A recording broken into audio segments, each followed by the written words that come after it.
You're watching Drake Wing Gaming. Enjoy the video.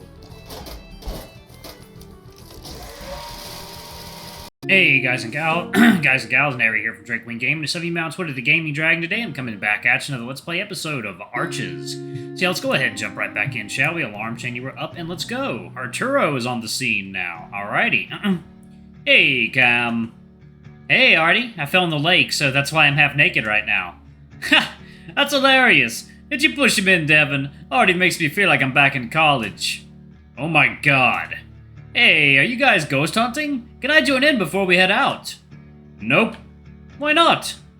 Because we're done. Dev, we can probably walk around a little bit before we go. He went on a really long drive. What? Devon sounds incredulous, and Cameron can understand why, but despite what the bear said moments ago, he still wanted to explore further. Cameron knows that once he leaves, he'll probably never come back to this place again. Damn, Dev, did the two of you switch places or something? Anyway, I agree with Cam. I gotta stretch my legs out a bit. Devon looks down at Cameron, apparently at a loss for words. Cameron can't meet his gaze, so he looks down the road, toward Echo, toward the place that he's positive has more answers to all his questions. He needs this. Devon sighs as he watches Artie squat down behind his Jeep, examining the wheels balanced above the cracked and dusty asphalt. Shit! How'd you manage to do this? It looks like you literally drove straight off the road. Devon sighs deeply as he stands next to Cameron, practically fantasizing about getting into the beat-up sedan and escaping this hellish town. They're so close to getting out of here, and the bear just wishes he could pick them both up and toss them into the car. Sure, he could technically do that if he wanted to, but that obviously isn't a reality. He just knows that to go against Cameron's wishes right now would be devastating to Coyote and their relationship. All he can do is ride this out and hope that they'll be on their way within the hour. Devon notices the silence after Artie's question. The cat is looking up expectantly. Not wanting Cameron to be put on the spot, the bear clears his throat. We thought we saw something on the road and swerved. It was probably just a boulder or something. Artie looks back at the road where there definitely isn't a boulder. Dev sees Cameron rub an arm self-consciously out of the corner of his eye. It was in the middle of the night, so, shadows and shit. Huh, hard to imagine you overreacting like that, Dev. I'm glad you guys are okay, though. Must have been rough looking how deep the tires went. It was. Hey, how long do you need to recharge for the drive? I can take the wheel if you're too worn out. Ha! Right after you crashed your own car. It was in the middle of the night. Hey, I'm just playing, dude. Chill. Audrey raises a brow at the bear, glancing at Cameron. You guys alright? It kind of feels like I've walked in on a fight or something. Dev massages just above his eyes with a thumb and middle finger. No, I'm just really tired, man. We were up most of the night. Artie then looks to Cameron, waiting for a response from the coyote. Dev tries not to bristle at the implication that Cameron might have a different response. Yeah, we're just tired. I think walking around a little bit would do us all some good. Oh, yeah, last time I went ghost hunting with Dev, it was real spooky. Even though we didn't see anything. One of my top 10 highs, in fact. Highs, in fact? Highs? Artie jogs back to his car. I got some oil cartridges from the dispensary on the way here. You guys want a hit? Dev's stomach turns as he watches Artie grab a vape pen from the passenger seat. Nah, we're good, man. I don't know if it's a good idea for you to do that and drive anyway. Are you high right now, actually? Second, now. Water time? I don't know why I phrased that as a question. It is indeed water time. Okay. Ha! No, and I'll have to come down by the time we're done looking around. Devon can't manage to say anything more before Artie takes a deep, long pull from the pen, a red light on the tip pulsing to life in this time with his intake of breath. How do you know if I'm good? Cameron's voice is so low Dev almost doesn't hear it. What was that, honey? You just said we're good without even asking me. Devon doesn't know what to say because Cam just doesn't do drugs. The coyote would even joke that he's straight edge. I just thought... Dev struggles for words as Artie looks at Cameron, then Devon, then back again as he continues to hold in the vapor he inhaled. Anyway, I don't mind taking a hit if that's okay with you, Artie. Artie exhales loudly and holds out the pen to Cameron. Yeah, of course, dude. Dev stares incredulously, the disbelief building until he can't hold it back. Cameron, what are you doing?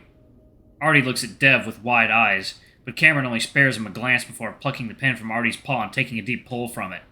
Dev stares at the pulsing red light, then at Cameron's face, whose eyes are closed. Dev can't tell what Cameron's thinking right now, but whatever it is, Devon knows this isn't the behavior of the coyote he's gotten to know over the years. It's juvenile, and Cameron is usually more mature than the bear when it comes to stuff like this. Okay, I'll just play along like everything's fine between you two. Either way, maybe we should just go. Dev feels his chest loosen a bit with relief at hearing those words, and hearing some sense from someone other than himself, but Cameron frowns and opens his mouth. Instead of words, he begins to cough explosively into his elbow, seemingly unable to catch his breath. Hey, you alright? Dev walks over to Cameron, rubbing his back. Yeah, that's normal. Especially with a big hit like that. You handle your weed pretty good? He doesn't smoke weed, dude. That's why I assumed. I smoked plenty back in high school. Never hit one of these, though. Cameron seems to be catching his breath finally. That's harsh as fuck, like worse than a blunt. You get used to it. Besides, you only need to hit it a few times to get high. Should I take another then? No, you shouldn't. Cameron narrows his eyes at Dev. Why are you acting like this, Dev? It's just marijuana. I never complain when you drink. Because this isn't like you at all, Cameron. Dev had been holding the conversation back from becoming personal, if only because Artie is here, but at this point he can't stop himself. He's starting to wonder if all this goes deeper than he'd like to think. In the awkward silence that follows, Artie quietly takes the pen from Cameron. Well, I think one hit is good for now, especially if this is your first time smoking in a while. Let's see how you feel in 20 minutes. He pauses and tilts the pen in his paw toward Devon. You sure you're good? I know we only got high together a few times, but I don't want you to feel left out. Nah, it's not my thing. Dev looks at Cameron. You told me back in college that it wasn't your thing either. That's the only reason why I said we were good. Sorry, man. No problem, it's just been a while, so why not have a go, right? Dev sighs loudly and folds his arms, shaking his head in resignation.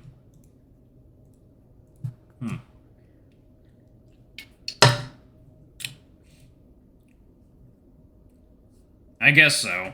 Artie quietly takes another hit off the pen before tossing it back into the car. If it makes you feel better.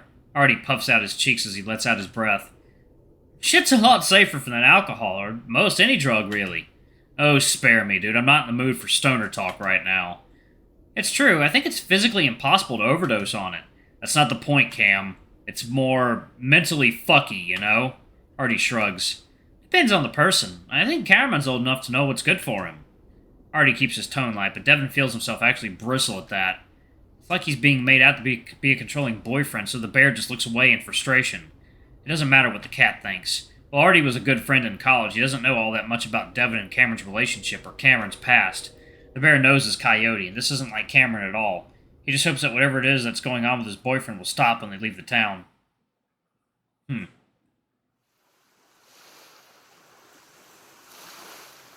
Cameron stares across the lake, noticing how light blue the water almost perfectly reflects the blue of the sky. Is that why lakes are blue? Because they're just a reflection of what's above? And that's why it becomes dark and murky when the weather is cloudy? Oh shit, that's crazy. The seemingly profound realization is what makes Cameron suddenly realize that he's very, very high. At first, Cameron finds it funny and he laughs out loud, only to stumble over nothing as his limbs suddenly feel intensely heavy. Whoa! What was funny suddenly becomes somewhat alarming, and the coyote's giggling dies away almost instantly. Cameron quickly walks back to the road where Dev and Artie are, trying not to look like his legs are both 50 pounds heavier. It doesn't help that his jeans are still a bit damp, the feeling of the soggy denim on his fur incredibly unpleasant. Just a minute ago, he'd walked to the shore to put his clothes back on, and everything had been fine. Now he's in a different world. He leans back against the car, folding his arms, trying to ignore the intensifying gravity. Fuck. He's never been this high before. His 16-year-old self would be able to handle this no problem, but the shroom trip he went through sometime during junior year had ruined most reality-distorting drugs for him. Even when he smoked the cheap, weak bud his friends provided through high school, he would still come close to freaking out. But he always had an oxy back in those days to calm himself down, or at least whatever benzo he managed to steal from his mom's medicine cabinet. Now there's nothing between him and feeling like time and reality are completely fucked. Permanently fucked?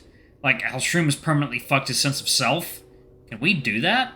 Stop, you stupid fucking idiot. Stop psyching yourself out and man the fuck up. Devon been right, of course. What the fuck was he thinking? Well, he knows what it is he'd been thinking. Well, he'd made a fuss about Dev answering for him, in reality it had been a spur-of-the-moment decision. Because when Artie offered the pen, he remembered that seeing things always became easier when he was high. It wasn't really a positive part of being high, but if he's going to do some psychic shit, maybe he should experiment more with it.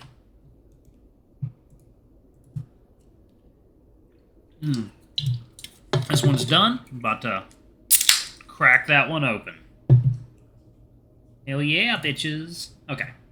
He feels very differently about it now. Weed seemed like a good, harmless way to test his experiment 10 minutes ago. But now Cameron is questioning if weed even triggered supernatural stuff for him in the first place. He was always on other stuff whenever he smoked weed, after all. Opioids, stimulants, dissociatives, and definitely hallucinogens like shrooms did the trick. But for obvious reasons, he's never going to try those things again. He just needs to relax and be aware if something happens. Oh yeah, he's blazed. Cameron opens his eyes, looking toward Artie in confusion. Huh? Babe, are you alright? The coyote looks at the bear, still confused. What's wrong? I just asked if you're feeling okay, and you were totally spaced out. Artie, just stop freaking him out.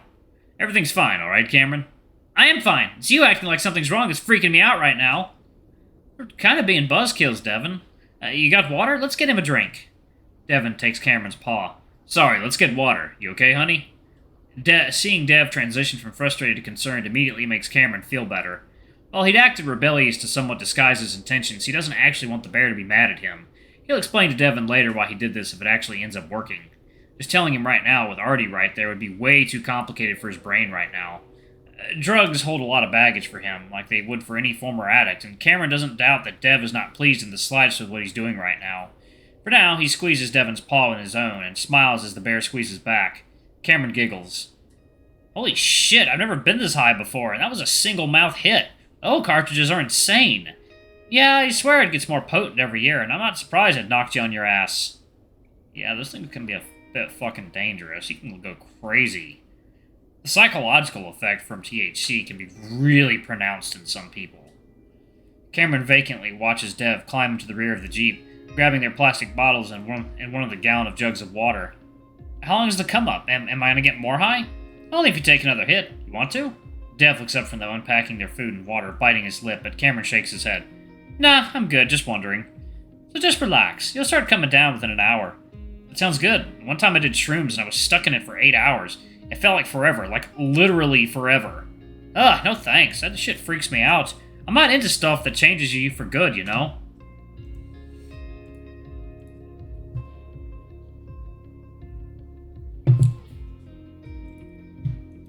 Yeah, definitely changed me, and not in a good way. I mean, some people change for the better, but others just kind of end up mentally fucked up. And that was me. No shit, what'd it do? Just the idea that a few nasty-tasting mushrooms can just change your entire universe makes everything feel fake, I guess? Like, everything that makes us who we are, our brain signals, or whatever, can be so easily manipulated. You realize nothing's real, and for my friends, that was something that actually motivated them to be better people. For me, I just cared less and less. The weed is making him open up about things he normally wouldn't, and the coyote isn't sure if that's a good thing. Sure, it opened up my mind, but no one ever tells you that you can't close it when you're done. You can't ever close it. I should have listened when they told me I needed to be in a good place for it to have a good impact on me. I wasn't in a good place at all. The stress of the past day, on top of remembering that traumatic event, makes Cameron's eyes well up. Probably also because of the weed. Hey, dude, you okay? Tears spill over, and now he's truly crying. Despite knowing it must look ridiculous, it feels meaningful and poignant. A good cry. It doesn't make it any less embarrassing. Devon, with an expression both worried and exasperated, pauses in his rummaging for water and food to rub Cameron's arm and kiss the side of his head. I'm sorry. I thought this would help me see ghosts. I don't even know why I did this. I wasn't mad at you at all. Dev studies Cameron closely for a moment, and Cameron's blood runs cold at the thought that, for whatever reason, what he just said is fucked up enough to make Devon question why he's with the crazy canine in the first place. But Devon quickly goes on as if Cameron didn't say anything. Sit down and have some water, honey. He holds up a green plastic bottle filled with water, and Cameron drinks from it loudly. And food. Devon pushes a bag of jerky along with a box of cheese crackers toward Cameron. Why is Devon always so nice when he's such a dick? Alright, y'all, I'm actually gonna pause it right there. Thank y'all so much for watching. Don't forget to like, comment, subscribe, ring that notification bell, and check out our Patreon if you can. It always helps. Before I go, I'm gonna have a quick shout out to our lovely bronze tier patrons. Thank y'all for all I do for the channel. We greatly appreciate your support. Thank you to our silver tier patron, Cade Silver, and thank you going above and beyond. It's greatly appreciated. Thanks to our 3 gold tier patrons, Zeke, Toby, and Blue Wolf Alpha. Y'all are awesome. We love you. Thank you for subbing to Ultimate Tier. Anyway, if you want to get your names in the credits, can access all of our not safe for work contents as little as $5. Alrighty, I love you all, and I'll see y'all in the next video. Bye-bye!